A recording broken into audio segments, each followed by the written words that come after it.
السلام علیکم دوستو، آج کی کہانی کا نام ہے جھوٹی شان۔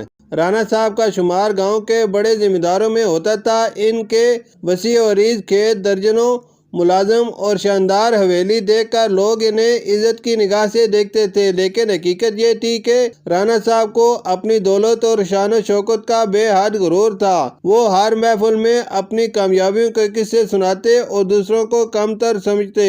ایک دن گاؤں میں ایک نیا استاد آیا جس کا نام ندیم تھا۔ وہ شریف و نفس اور پڑھے لکھے شخص تھا۔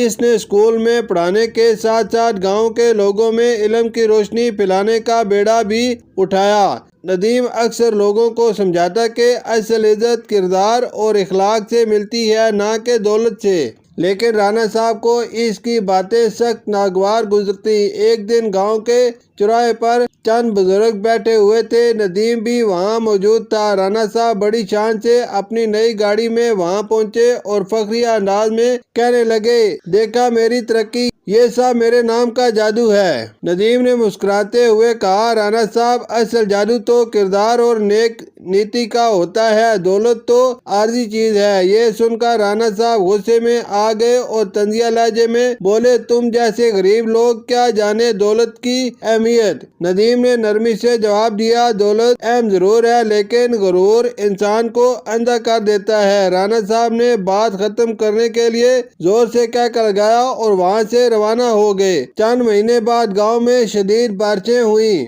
اور ندی میں طغیانی آ گئی۔ رانا صاحب کی تمام فصلیں برباد ہو گئیں، حویلی میں پانی بھر گیا اور انہیں شدید مالی نقصان پہنچا۔ وہ اپنی دولت کا غم لیے در بدر ہونے لگے۔ ملازم ایک ایک کر کے ساتھ چھوڑ گئے اور وہی لوگ جنہیں وہ کم تر سمجھتے تھے اب ان سے نظریں چرانے لگے۔ کچھ دنوں بعد جب حالات کچھ بہتر ہوئے تو وہ چوراہے پر آئے جہاں وہ پہلے اپنی دولت کے قصے سنایا کرتے تھے۔ وہاں ندیم بیٹھا تھا۔ رانا صاحب نے سر جھکا کر کہا، ندیم بھائی تم درست کہتے تھے، دولت نے میرا ساتھ چھوڑ دیا اور میں تنہا رہ گیا۔ ندیم نے شفقت سے مسکرا کر کہا، اب بھی وقت ہے، آپ اپنی جھوٹی شان چھوڑ کر حقیقی عزت حاصل کر سکتی ہیں۔ اس دن کے بعد رانا صاحب کا رویہ بدل گیا۔ وہ گاؤں کے لوگوں سے عزت اور محبت سے پیش آنے لگے اور اپنی دولت کو فخر کے بجائے بھلائی کے لیے استعمال کرنے لگے۔ اب وہ حقیقی معنوں میں عزت دار کہلانے کے لائق ہو گئے تھے۔ شکریہ۔